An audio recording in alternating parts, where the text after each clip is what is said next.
got that nerd rage. Nerd rage. I got that nerd rage.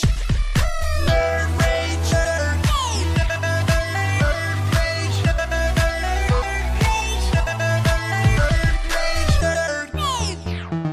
The good stuff.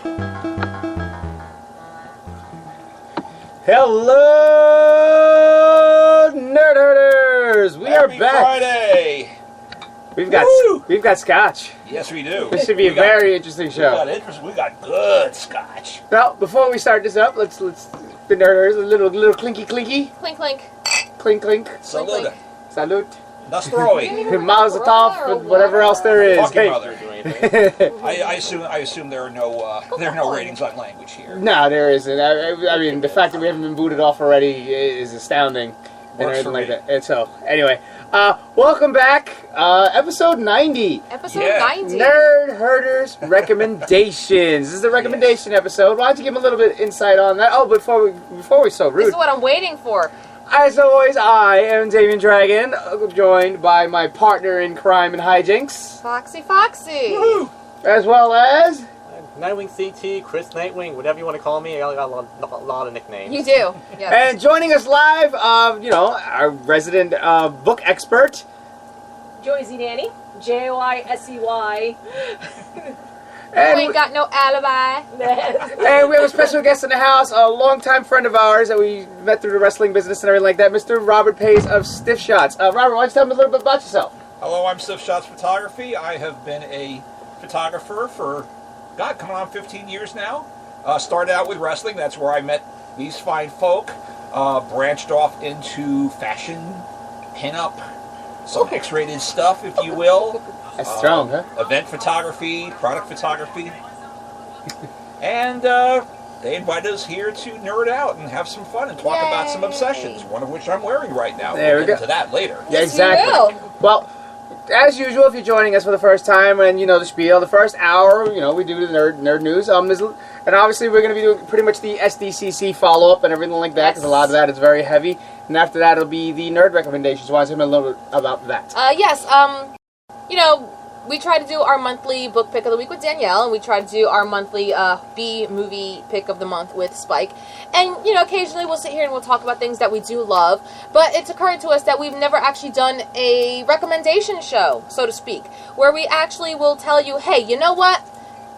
This book is something that I've read and it's changed my life. I think you guys would love it. Or, oh, hey, you know what? This TV series was so good and I don't think anybody else has really caught it, so we think you guys should watch it. So we are going to give you our Nerd Herders recommendations from books to the TV shows, movies of any and all genres, comic book graphic novels, music, which I'll probably get into talked about for like hours at a time, video games, cats. And more. Exactly. Margaret, thank you for pointing it out. Yes, as you see, I'm about 20 pounds lighter in the face. I finally decided to chop it down. I have kind of the Tom Hardy taboo thing going on and everything like that. That is so hot. Nice I had reference. a total taboo dream last night, too. It was so cool. Yes! Look at how cute we look there, It by the way. works. Isn't Yes, that you do. adorable? That's actually really cute. Is it? Okay. So that being said, let's cut right to the chase. Let's get into the nerd news of the week. Yay. And everything like that. We're going to start out with Saturday, as mentioned. Oh, by the way, happy Shark Week, everyone! Happy Shark Week! Which is followed up also by the splendid offerings from Sci-Fi, which we'll get into at the end of the nerd news and everything like that. All right, well, starting with Saturday, as mentioned, SDCC started out, was it Wednesday, Thursday of last week? Thursday. It was Thursday as usual. So we're picking up on Saturday with a lot of the bombshells, because they save the big bombshells, of course, for the weekend and everything like that. So the first thing I'm going to bring out is Steven Spielberg's best project, if anybody caught the trailer, was Ready Player One. Yeah. Read the book first. Here she goes. That was the same thing I said. Then I go, this was a book. This was a Read book. the book first. If you saw this trailer, it was a lot to take in once they got to the special effects portion of it, because it's just like Easter egg after Easter egg after Easter egg after Easter egg. I mean, It's a love letter to nerd culture. Yeah, basically. pretty much. I mean, it's just amazing and everything like that.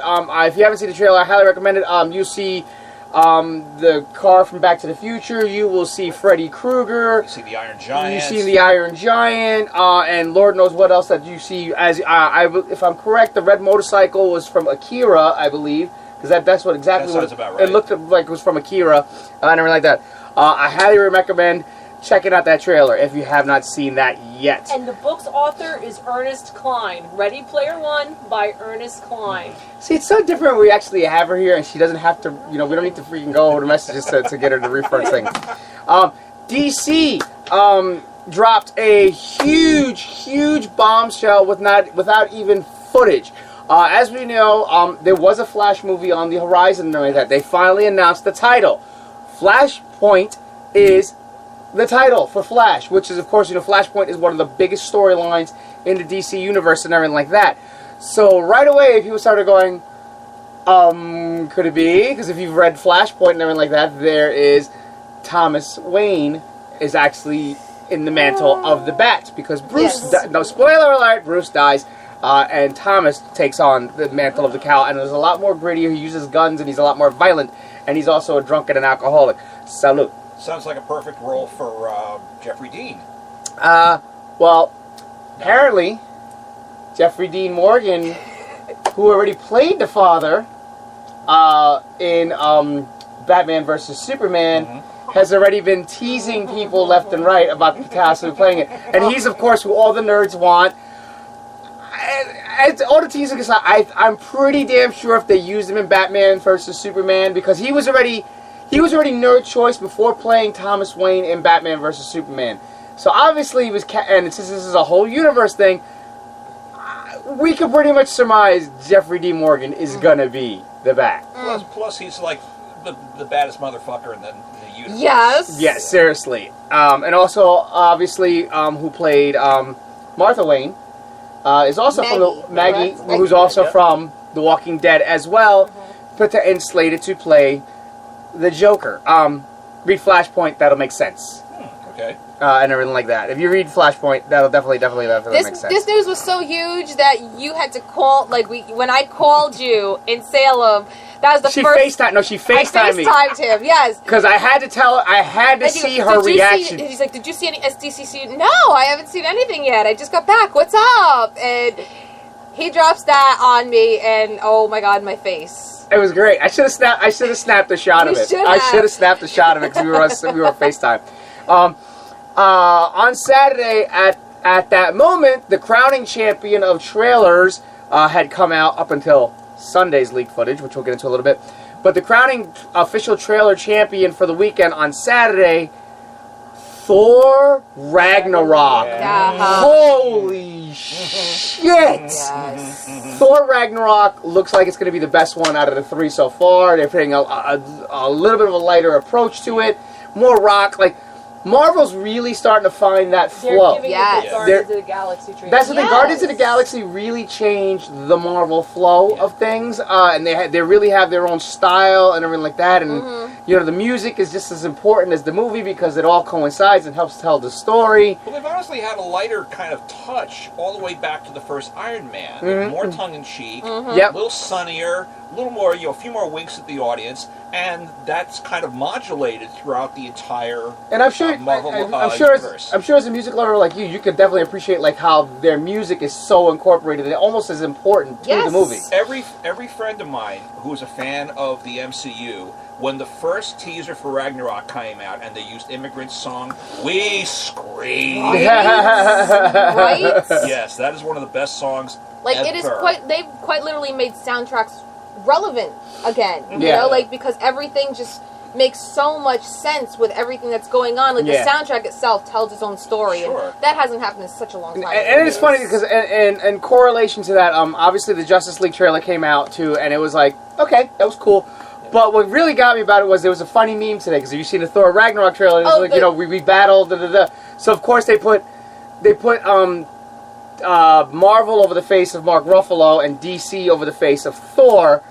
Telling the lie that I won the fight, and the Marvel one is like, really? That doesn't sound right, because I thought you were talking about a different one in which it was they showed Hulk and Thor from Ultron and Hulk and Thor from Ragnarok, and the Hulks look so different. Like They the, really the do. rendering and like it looks like he got a nose job. He got his eyebrows threaded. It's amazing, like just a couple of short years, Yes. what technology does the and how it rendering, changes. like you could see that it's like the Hulk, but you could see so much of Mark Ruffalo in it now, and just it looks amazing. Yeah, absolutely. But yeah, also during the Marvel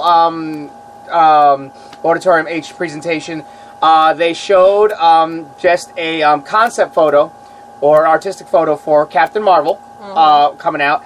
They did release some details on it, which is actually rather interesting. Obviously, this is, when I get into this, it seems like it's going to kind of be a prequel to the universe, which is going to set up Phase 4, because Phase 4, though they're not releasing any details, the only thing they've said about Phase 4, it's going to be all about space, which is going to make sense for what I'm going to say next.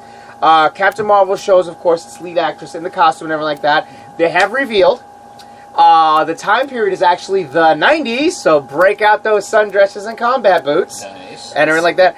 And the main... Like they ever went away. Right? And the main villains are going to be the long-awaited Skrulls. Now I have a question. I mean, I know more about the character since I've read the books, but okay, if it's a prequel and they're going with Captain Marvel, then on a technicality that is incorrect. It would be Ms. Marvel. It would be Miss Marvel because Captain Marvel at that time was still male. Yeah. And as Miss Marvel, she took on the moniker Well, you know, of Captain Marvel. they've been rewriting their universes No, left I know. and right like I know. crazy now. I mean, in doing a Captain Marvel movie and it being a prequel, I just wonder maybe if they would Yeah. show little Again, shades of Miss Marvel and how. I mean, I know they won't because they don't have the rights, but how Miss Marvel had to regain her her own powers because Rogue took them all. Well, the thing is, they didn't blatantly say prequel, but the thing is, obviously, if Yeah. you're saying it's from the 90s, then okay, it's a prequel to the universe that we're currently getting. Well, So that's the only reason why I put it that way. Remember the joke in Civil War when you finally had the two sides clashing at the airport, and the joke was, geez, is this like the only people available that they could get? There's like 6 people on each side. Yeah, seriously. Yeah, it's like there was the meme about that. Is what we were expecting and what we got. It was like, time pretty much, yeah. and considering the timeline jump in Spider-Man, who Yeah. the hell knows where the times go? Just a second. Go right ahead. all right. Well, for you Game of Thrones, moving on with the news. For you Game of Thrones fans and everything like that, Jon Snow and Ygritte Yay. got engaged, a.k.a. Kit Harington and Rose Leslie, Yay. respectively, Yeah, got about engaged in real life and everything like that. So, yes, they got engaged. So they did G-O-T. Got engaged. Oh dear. I see what you did Dad there. joke. Dad joke and everything like that. Like celebrity things like this make me so happy. It's like I don't know Do you- them, but like. Do you think every time they get into an argument, she just looks at him and goes, "You know nothing, Jon I would. Snow." That's one of like the one of the on-screen couples that you wanted to get together and finally did. Yes, exactly. As a matter of fact, do you remember a couple of years ago, I think it was for Red Nose Day, it was like one of the... Yes. When they did Chris Martin from Coldplay Yes! creating a Game of Thrones The musical. Oh, that thing And was he hysterical. Yes, and when he was complaining about how Kit was not singing it properly, and Rose just looked at it and says, "You know nothing, Chris Martin," and Yeah. she just winked. She just winked at what's his name? Kit Harington. Oh my God, Kit yes. Harington. You just saw, yeah. But now, here's something. I actually made a meme around the time when they were first together on the show, and I'm surprised nobody else ever got it. We started out with Ned Stark in the traditional pose saying, "Prepare yourself," and then it cut to a bottom photo. Ah, yes. Prepare yourself. Ygritte is coming. Yeah. Well, moving forward to Sunday Actually- news. Oh wait, sorry. Our boy Pablo.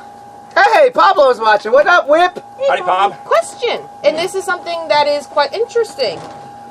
Weren't the Skrulls allegedly under Fox because they're technically Fantastic Four property? See, the thing is, I don't know if it's kind of weird because, like, I know they have the rights to the mutant universe Yes. as well as Fantastic Four. I don't know if that would entail the villains per se. Yeah. Like X-Men franchise, the villains are always related within the mutants, so obviously that connects into the franchise.